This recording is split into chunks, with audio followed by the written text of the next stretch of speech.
하나님의 은혜는 삶의 변화를 가져옵니다. 왜냐하면 하나님의 은혜를 깨닫고 아는 자는 감사하게 되어지고 그 감사의 모습이 삶의 행동의 변화로 나타납니다.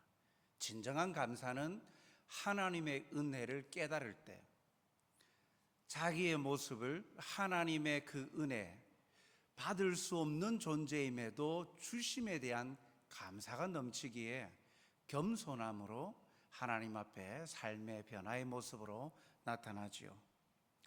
아마 성경에서 하나님의 은혜로 변화되어진 삶의 대표적인 삶을 살았던 이가 아마 바울이 아닐까 생각합니다. 고린도전서 15장에 보면 내가 나 된 것은 하나님의 은혜로 된 것이니 라고 그가 고백하지요. 자기가 그렇게 예수님을 핍박하던 자였다가 예수님을 증거하는 자로 또 이방인의 사도로 부름받았고 목숨 다 바쳐 복음을 증거하는 자로 살게 되어진 것, 그 모든 것이 하나님의 은혜로 되어진 것이다 라고 그가 고백합니다. 우리 또한 바울 못지않게 하나님의 놀라운 은혜를 받은 자 아닙니까? 우리의 자격으로 구원받을 자 아무도 없습니다. 하나님의 자녀라고 당당하게 자기 자신을 드러낼 자 아무도 없습니다. 하나님이 이 구원을 주신 것은 은혜 아닙니까? 에베소서 2장에도 분명히 말씀하시죠. 이는 자랑치 못하게 하려 하시며 모든 인생에게 구원은 하나님의 선물이요 은혜입니다. 그렇게 이 은혜 받은 사람답게 이 변화된 삶을 살아가고 있는지 늘 항상 우리의 모습을 돌아보게 되는데 참 얼마나 그 변화받은 사람답게 살고 있나 질문 던질 때 참 의문점들이 참 많습니다. 오늘 우리가 받은 은혜에 대해서 한번 생각해보고 그 은혜 받은 사람으로서 어떻게 살아갈 것인가 하는 것을 오늘 말씀을 통해서 함께 나누고자 합니다. 사도 바울은요, 이 고린도 교회 편지를 보내면서 고린도 교회의 특징이라고 할 수 있는 고린도 교회를 구성하고 있는 그 구성원들에 대해서 뭐라고 말하고 있습니까? 오늘 읽었던 이 본문에 보니까 26절에 형제들아 너희를 부르심을 보라. 너희를 구원하셔서 하나님의 자녀 삼으신 것을 보라. 너희 구성원들 한 사람 한 사람을 보아라. 육체를 따라 지혜로운 자가 많지 아니하며 능한 자가 많지 아니하며 문벌 좋은 자가 많지 아니하도다. 무슨 말입니까? 육체를 따라 볼 때, 즉 세상적인 기준으로 볼 때 너희들 교회의 구성원들 중에 지혜로운 자가 많으냐? 많은 학덕과 지식을 가진 자, 그래서 존경을 받는 사람들이 있느냐? 그리고 권세와 능력이 있느냐? 그렇게 가진 사람들 주위에, 여러분들 주위에 그러한 사람들로 존중받는 사람들이 있느냐? 거의 없지 않느냐? 그리고 문벌 좋은 자가 많지 않아도 가문이 좋은, 집안이 좋은, 대대로 존중받고 또 사람들에게 추앙받을 수 있는 그러한 집안이, 가문이 좋은 사람들이 얼마나 있느냐?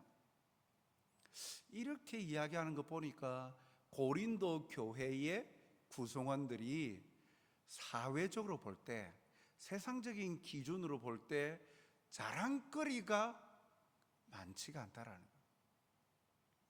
다르게 말하면 사회적으로 볼 때, 공동체 속에서 어떤 그 계층적으로도 볼 때도 매우 낮은 계층의 사람들이 모여 있었다. 자랑하고 내세울 것이 없는 그러한 사람들로 모여 있다라는 거예요. 참 이 말을 들을 때 편지를 읽으면서 고린도 교회 성도들은 얼마나 속에 열불이 나겠습니까? 아니, 사도라는 사람이 아니 자기들도 인정을 하지만 되어 놓고 많지 아니하냐, 많지 아니하냐, 많지 아니하냐. 그렇게 약점을 자꾸 후벼 파는데 참 기분 나쁠 수 있죠. 그런데 하나님이 이 고린도 교회의 대다수 성도들처럼 사회적으로 연약한 사람들을 부르신 목적이 있다라는 것을 그는 밝히고자 함이죠. 한번 같이 볼까요? 고린도전서 1장 28절 29절. 그러나 하나님께서 세상에 미련한 것들을 택하사 지혜 있는 자들을 부끄럽게 하려 하시고 세상에 약한 것들을 택하사 강한 것들을 부끄럽게 하려 하시며 하나님께서 세상에 천한 것들과 멸시받는 것들과 없는 것들을 택하사 있는 것들을 패하려 하시나니. 부끄럽게 하시라고, 그리고 패하게 하려 하시라고. 무엇을요? 사회적으로 볼 때, 세상적인 기준으로 볼 때 높고 강력한 것, 그것들을 부끄럽게 하시려고 교회에, 특별히 고린도 교회 성도들의 계층을 미약하고 미천한 그러한 계층의 사람들로 불러 모았다라고 이야기합니다. 여기까지 읽어보면 아니 하나님도 차별하시나? 신분의 높고 낮음에 대해서 차별하시는가 하는 생각을 볼 수 있는데, 여기에서 강한 것, 가진 것들, 세력, 이런 것들은 성경은 분명히 권세 있는 사람이 되어서는 안 되고 부자가 되었어도 안 되고 그리고 집안이 좋으면 안 되고 그렇게 말씀하시는 겁니까? 아닙니다. 가지고 있다고 가지지 못한 자들을 없인 여기는 자들을 지금 말하고 있는 거예요. 돈을 많이 가지고 있다고 자신보다 부요하지 못한 사람들, 가난한 사람을 짓밟고 핍박하는 자들, 권력이 있다고 권세가 있다고 힘없는 자들을 없인 여기는 자들, 집안이 좋다고 태어날 때부터 금수저, 집안이 좋고 가문이 좋아서 자연스럽게 존중받고 있는 사람들이 그렇지 못한 내세울 것도 없는 변변찮은 그런 사람들을 바라보면서 비아냥거리는 그러한 이들을 없애려고, 패하게 하시려고, 부끄럽게 하시려고 하나님께서 이 고린도 교회 성도들을 미련한 자들로, 흔히 말하는 세상적인 기준으로 볼 때 없이 가지고 있는, 세상적인 기준으로 볼 때 미련해 보이는 그러한 연약한 자들로 교회를 세우게 하셨다라는 거예요. 하나님의 메시지가 있는 것이죠. 하나님의 기준과 세상적인 기준은 다르다라고 지금 말씀하시는 거예요. 하나님의 기준은 세상적으로 볼 때 떵떵거리고 좋고 유력한 자들, 그러한 자들로 교회, 하나님의 백성 삼으시기를 기뻐하시지 않는다라는 거예요. 하나님은 세상적인 기준이 아닌 하나님의 기준이 있다라는 것이죠. 왜 이렇게 하셨습니까? 고린도전서 1장 29절을 보면 이는 아무 육체도 하나님 앞에서 자랑하지 못하게 하려 하십니다. 죄된 인간의 습성을 말하는 거죠. 어떤 사람이라도 자기가 가지고 있는 것에 의존하고 돋보이기를 원하고 자기보다 가지지 못한 자들을 업신여기려는 죄된 속성들을 다 가지고 있다는 거예요. 그런데 복음의 아주 놀라운 증거를 위해서 예수님 믿으면 이렇게 된다. 그럼 복음의 효과적인 걸 위해서 예수님을 믿는 순간 다 부자가 되고 사회적으로 다 잘 되고 모든 환경이 다 풀리는 그러한 사람들로만 이렇게 딱 갖춰놓으면, 흔히 말하는 엘리트 집단으로만 세워놓으면 그들이 은혜를 알까? 그렇지 않다는 거예요. 다 자기 때문에, 자기가 가지고 있는 것 때문에 구원받은 것처럼 그렇게 착각할 수 있다는 거예요. 그것이 죄된 사람들의 속성이라는 거죠. 그래서 이는 누구도 하나님 앞에서 자랑하지 못하도록, 누구도 세상적인 기준으로, 인간적인 기준으로 구원받은 것이 아니기 때문에 모든 사람이 하나님의 은혜로 부름받았기 때문에 그 누구도 하나님 앞에서 자랑할 수 없는 것입니다. 그래서 이를 위하여 연약한 자를 세우셨다라는 거죠. 우리는 여전히 다른 사람과 원하든 원하지 않든 비교하면서 삽니다. 다른 사람이 우리를 비교하기도 하지만 나 자신이 다른 사람과 비교해서 처절함과 비참함을 느끼고 반대로 우월감을 느끼고 살려 합니다. 그런데 오늘 하나님은 이 말씀을 통해 우리에게 말씀하십니다. 하나님 앞에서 살아가는 인생의 중요한 것은 육체를 따라 지식이 많고, 육체를 따라 능력이 많고, 육체를 따라 문벌이 좋은 게 중요한 게 아니라는 거죠. 중요한 것은 하나님 앞에서 내가 누구인가, 어떠한 사람인가, 은혜 입은 자임을 알고 살아가는 자가 되는 게 가장 중요하다는 거예요. 나는 하나님의 구원의 은혜를 입은 자라는 사실을 잊지 말라라는 거죠. 하나님께서 이 자랑할 수 있는 것, 자랑해야 할 것이 있습니다. 31절에 보니까 기록된 바 자랑하는 자는 주 안에서 자랑하라 함과 같게 하려 함이라 라고 말씀합니다. 누구도 하나님 앞에서 자랑하지 못하게 하려고 연약한 자들을 하나님께서 세우셨고, 모두가 하나님의 은혜 입은 자임을 깨닫고 감사하는 자로 살아야 되는데, 그래서 누구도 자랑하지 못하게 하려 하셨는데 은혜 입은 하나님의 백성들은 자랑할 게 있다라는 거예요. 그것을 오늘 31절에는 주 안에서 자랑하라. 그러면 무엇을 자랑한다는 겁니까? 주 안에서 자랑한다는 것, 이것은 인용되어진 말씀이죠. 한번 말씀을 찾아서 읽어보겠습니다. 예레미야 9장 23절 24절 말씀입니다. 우리 같이 앞에 화면을 보면서 같이 한번 읽겠습니다. 여호와께서 이와 같이 말씀하시되 지혜로운 자는 그의 지혜를 자랑하지 말라. 용사는 그의 용맹을 자랑하지 말라. 부자는 그의 부함을 자랑하지 말라. 자랑하는 자는 이것으로 자랑할지니 곧 명철하여 나를 아는 것과 나 여호와는 사랑과 정의와 공의를 땅에 행하는 자인 줄 깨닫는 것이라. 나는 이 일을 기뻐하노라. 여호와의 말씀이니라. 아멘. 무엇을 자랑하라고요? 나를 아는 것, 하나님이죠. 하나님을 아는 것을 자랑해라는 거예요. 그것이 주 안에서 자랑하는 거예요. 또 무엇을 자랑하라고요? 하나님을 온전히 깨닫고 하나님을 자랑하라는 거예요. 어떤 분? 하나님은 사랑이시고 정의로우시고 공의를 땅에 행하는 분이심을 깨달아 그분을 선포하고 자랑하는 것, 그것이 주 안에서 자랑하는 것. 은혜 입은 자가 자랑하며 살아가야 될 것이 바로 이것이라는 거죠.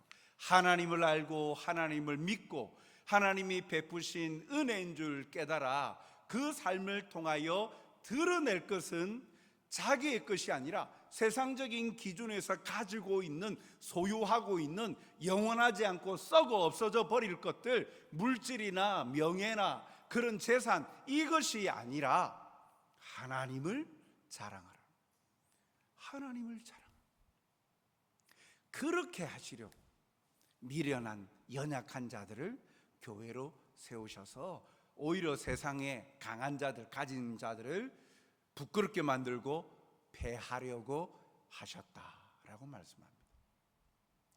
오늘도 우리의 삶에 늘 부족하고 늘 내가 모자라고 빈약하고 그래서 좀 부담감을 느끼며 삽니까? 반대로 그래도 내가 여기 속에서는 내가 제일 부자지, 내가 제일 잘 살지, 내가 제일 달란트를 많이 가지고 있지, 제일 그래도 내가 잘났지, 이러한 비교를 통해서 우월감을 가지고 있습니까? 그런데 중요한 것은 오늘 우리에게 말씀하시기를 은혜 입은 자임을 깨닫는 것, 그리하여 감사하고 하나님을 자랑하는 것, 하나님을 만나고 믿고 자랑하는 것, 그것을 하나님은 기뻐하신다라고 말씀합니다. 오늘 이것이 우리의 기쁨이요 자랑이 되는 헌신 예배드리는 드보라회 회원들, 성도들이 되시길 주님의 이름으로 축복합니다. 당신 자랑해 보시오 할 때에 우리 입술에서 이것이 먼저 나오려면 그것에 대한 은혜를 알고 감사하는 자가 돼야 그게 나오죠. 늘 우리는 훈련하고 연습을 해야 됩니다. 오늘 혹여나 우리의 마음속에 이 가지고 있는 것들 때문에 뿌듯해하고 또 그리고 으시시 되고 싶어하는 그런 마음이 있는 분들은 하나님 앞에서 다 내려놓고 오늘 하나님을 아는 것을 가장 큰 즐거움으로, 기쁨으로, 자랑으로 삼고 살아가시고, 또 나는 왜 이럴까? 내 삶은 왜 이럴까? 늘 항상 비교당하면서 억울한 인생이라고 그렇게 목말라하고 힘들어하고 아파하는 분들은 오늘 하나님의 말씀, 마음, 그렇지, 나는 하나님의 은혜로 살아가는 자지. 하나님이 아니시면 내가 이렇게 하나님을 아버지라 부를 수 없지, 천국이 내 집이 될 수 없지, 미래가 보장되어 있을 수 없지. 그런 마음으로 하늘의 위로를 받고 또 때마다 시마다 먹을 것 입을 것을 베풀어 줄 줄 믿는 믿음으로 당당히 살아가시는 우리 모두가 되시길 바랍니다. 사회적으로 내세울 것 없는 이 사람들이었음에도 하나님의 택하심을 받은 이 고린도 교회 성도들은 어떤 존재가 되었다라고 바울은 소개하고 있습니까? 30절에 보니까 너희는 이렇게 연약한 자, 문벌 좋지도 아니하고 능력도 없고 지혜도 없는 그러한 너희는, 성도는 하나님으로부터 나서 그리스도 예수 안에 있고, 예수는 하나님으로부터 나와서 우리에게 지혜와 의로움과 거룩함과 구원함이 되셨으니 라고 말씀하고 있어요. 크게는 두 가지죠. 먼저는 너희는 하나님으로부터 나서 그리스도 예수 안에 있는 존재다 라는 말이에요. 하나님으로부터 나서, 즉 우리의 기원, 우리의 출발점이 어디냐? 하나님으로부터 시작되었다는 거예요. 하나님의 은혜를 입었기 때문에 하나님으로부터 나서 우리가 누가 되었냐? 그리스도 예수 안에 있는 존재가 되었다라는 거예요. 그리스도 예수 안에 있는 존재라는 건요, 쉽게 말하면 예수님과 한 몸이 되었다라는 거예요. 영원하신 예수님처럼 우리가 영생의 생명을 얻게 되었다, 그런 존재가 되었다라는 것을 말씀하고 있죠. 비록 사회적인 기준, 세상적인 기준으로 볼 때 별 볼 일 없어서 무가치한 인생처럼 보이지만 그 인생이 무가치하지 않아. 너희는 하나님께서 선택하셔가지고 예수님과 함께 살아가는 한 몸 된 영생을 얻은 하나님의 자녀야 라고 바울이 고린도 교회 성도들에게 그들의 존재에 대해서 분명하게 밝히고 있는 거예요. 그런 존재는 귀한 존재 아닙니까? 예수님, 구원자 되신 예수님, 하나님의 아들이신 예수님, 영원하신 하나님 되신 예수님과 한 몸이 되었다. 영원히 사라지지 않는 존재, 하나님과 주님과 함께 왕노릇할 수 있는 존재가 되었다. 어떠한 것을 가진 것보다도 아주 영광스러운 존재 아닙니까? 이 사실을 통하여서 바울은 이 고린도 교회 성도들에게 뭔가 깎아내린 듯 보이지만 그게 아니라 오히려 은혜 입은 자가 이런 존재다.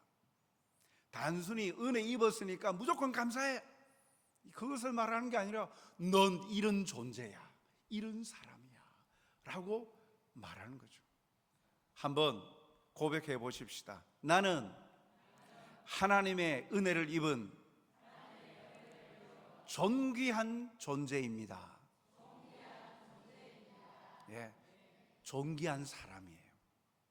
남편이, 아내가, 아들이, 딸이, 손주가 나를 무시해도 하나님에게, 하나님의 은혜를 입은 존귀한 자예요. 우리의 존재 가치는 사람들이 매기는 게 아니에요. 우리가 이것을 잊으면서 살 때가 너무 많아요. 세상은 어떻게 그 존재 가치를 매깁니까? 이거 아닙니까? 저 사람의 연봉이 얼마냐? 저 사람이 가져오는 경제적인 가치가 얼마냐? 그걸로 그 사람의 존재 가치를 매기잖아요. 그런데 이름 없는 사람, 어디에도 존재 가치를 매기지 못하는 사람, 명함 내밀 거 없는 사람, 별 볼 일 없는 사람, 영향력을 끼치지 못한다. 세상적인 기준은 그래요. 그런데 우리가 세상에서 살다 보니까 그 기준과 가치에 우리가 노예가 되어버린 거예요. 어느 순간인가 내가 그런 별 볼 일 없는 하찮은 존재로 자꾸 자기 자신을 생각하는 거예요. 아닙니다. 드보라 회원을 보니까 60대, 많게는 70대까지 지금 포진되어 있는데 옛날에 비하면요 얼마나 장수하고 있습니까? 예전에 60대 거의 다 손 놓고 활동합니까? 그런데 보십시오, 앞에 11명이 쫙 서가지고 찬양하는데 와, 찬양이 얼마나 은혜가 됩니까? 목소리도 걸걸하고 막. 그런데 그 가운데 은혜가 탁 넘치는데 왜? 나의 생명 주께 드리오니 주여 나를 지켜주시옵소서. 와, 일생을 주께 드린다. 식당에서, 주방에서 여러 가지 분야마다 봉사하고 헌신하는 분들. 그러나 또 우리 솔직히 고백해 보십시오. 드보라 회원 여러분, 앞에 찬양하고 있는 루디아 회원 보니까 부럽습니까? 하찮습니까? 부럽죠. 아유, 저렇게 탱탱한 피부, 아유, 저 참 몸매, 아유, 나도 몇 년만 더 젊었으면. 예, 청춘은 어른들에게 부러움이죠. 거기에 비하니까 나는 왠지 모르게 쭈글쭈글하고 뭔가 별 볼 일 없어 보이고. 아니요, 아닙니다. 오늘 말씀 분명히 그렇게 하시잖아요. 우리의 존재의 가치는 사람들이 매기는 게 아니라고요. 하나님께서 뭐라고 말씀하십니까? 하나님으로부터 나서 그리스도 예수 안에 있는 존귀한 존재라고 말씀하고 있잖아요. 은혜 입은 자가 바로 그러한 자예요. 그런데 그 은혜 입은 자는 어떻게 살아야 되느냐 하는 걸 30절 후반절의 말씀으로 다시 설명하고 있죠. 다시 한번 고린도전서 1장 30절을 보여주십시오. 예수는, 우리가 그리스도 예수 안에 있다 그랬는데 예수는 하나님으로부터 나와서 우리에게 지혜와 의로움과 거룩함과 구원함이 되셨으니. 여기 우리 성경에는 예수님은 우리의 지혜와 의로움과 거룩함과 구원함이 되셨다라고 이렇게 병행구절로 이렇게 묶어놨지만 원래 원어는 예수님은 우리에게 지혜가 되십니다 라고 구분되어 있어요. 그리고 예수님이 우리에게 지혜가 되신 것이 무엇인지를 설명하고 있는 전치사 구로 의로움과 거룩함과 구원함이 되시는, 그래서 지혜 되시는 예수님이라고 설명하고 있는 거예요. 참 우리에게 이 예수님이 우리의 지혜가 되신다는 말이 곧잘 이해가 잘 안 돼요. 그런데 이 유대인들에게는 이 말이 분명하게 들려옵니다. 왜냐하면 그들에게 있어서 지혜라는 것은요, 하나의 인격체적인 그런 존재예요. 무엇이냐면 거룩하신 하나님과 연결시켜주는 중보자적인 존재, 인격체를 지혜라고 그들은 배우고 알고 있어요. 그래서 구원을 받아서 창조주 대신 하나님과 연관되어지게 만들어주는 거룩한 수단되는 지혜. 그래서 지혜라고, 그들에게 지혜라고 할 때는 항상 그들은 인격적인 존재로서 예수, 그러니까 그리스도, 메시아, 그런 관점으로 이해를 한다는 거예요. 바울도 그러한 관점에서 지금 설명하고 있는 거예요. 예수님은 우리로 하여금 하나님에게 연결시켜주는 거룩한 수단이 되신, 중보자 되신 예수님이시다. 그 말이 예수는 우리에게 지혜가 되신다라는 표현이에요. 그 예수님이 지혜가 되신다는 그 내용이, 그 지혜 되신 특징이 먼저 의로움을 가지셨다. 지혜 되신 분, 의로움을 가지셨다. 이 의로움이라는 것은 하나님과 올바른 관계에 놓이게 하셨다라는 거예요. 하나님이 의로우시기 때문에 죄인이 의로우신 하나님과 관계 맺을 수 없잖아요. 그런데 지혜 되신 예수님으로 말미암아서 우리의 의로움이 되신다. 즉 우리로 의롭게 여기셔서, 의롭게 만들어 주셔서 의로우신 하나님과 관계를 맺게 해 주셨다라는 의미예요. 또 거룩함이 되신다. 거룩한 백성되게 구별해 주셨다. 예수님으로. 또한 구속함이 되신다. 우리를 죄에서 해방시켜 주셔서 구원해 주셨다. 그분이 바로 지혜 되신 예수님이시다. 그 예수님 안에서 살아간다는 것은, 이 말씀은 다르게 표현하면 은혜 입은 자가 어떻게 살아야 되느냐? 지혜 되신 예수님처럼 우리의 삶에서 의로움을 나타내고 거룩함을 나타내고 하나님의 그 구원하신 그 은혜, 죄에서 자유하고 해방된 기쁨을 누리며 살아가는 삶을 살아야 된다라는 것을 우리에게 가르쳐 주는 거예요. 정리하면 은혜 입은 자는 이렇게 존귀한 존재인데, 존귀한 존재답게, 은혜 입은 자답게 생활해야 된다는 거예요. 세상 속에서 가졌다고, 능력이 있다고 떵떵거리면서 업신여기는 그들을 향하여서도 의로움을 나타내야 된다는 거예요. 관계를 올바르게 세워가며 하나님의 의로우심을 나타내는 삶의 모습, 구별되어진 거룩함, 정직함, 그러한 삶을 살아가야 된다. 말에나 일에나 다 주 예수 그리스도의 이름으로 행하는 자로 사는 것, 그것이 하나님의 은혜 입은 자의 삶의 모습이다. 그리고 죄에서 해방한 자답게 죄를 멀리하고 하나님의 그 구원의 기쁨을 감사하면서 그 의로운 빛을, 거룩하신 빛 대신 예수님을 나타내고 증거하면서 어둠에 속하지 아니하고 거룩함의 자리에서 살아가는 삶을 사는 것, 그것이 우리 은혜 입은 자가 살아야 될 모습인 것이죠. 비록 우리가 세상의 기준으로 대단하지 않고 연약한 사람이라 할지라도 예수님 안에서 의롭고 거룩하게 살아가는 사람, 예수님 안에서 고상하고 고결한 삶을 살아가는 사람, 말과 행동이 덕스럽고 고상하며 마음 씀씀이가 곱고 행동 거지가 반듯하게 살아가는 것, 그 삶을 통하여 은혜 입은 자로서 살아가는 모습, 예수님을 나타내는 삶, 자랑하는 삶, 그렇게 살라라고 지금 바울이 고린도 교회에 말씀하고 있고, 우리에게 하나님이 이 말씀을 통해서 말씀하고 있습니다. 헌신 예배드리는 우리 드보라회 회원 여러분,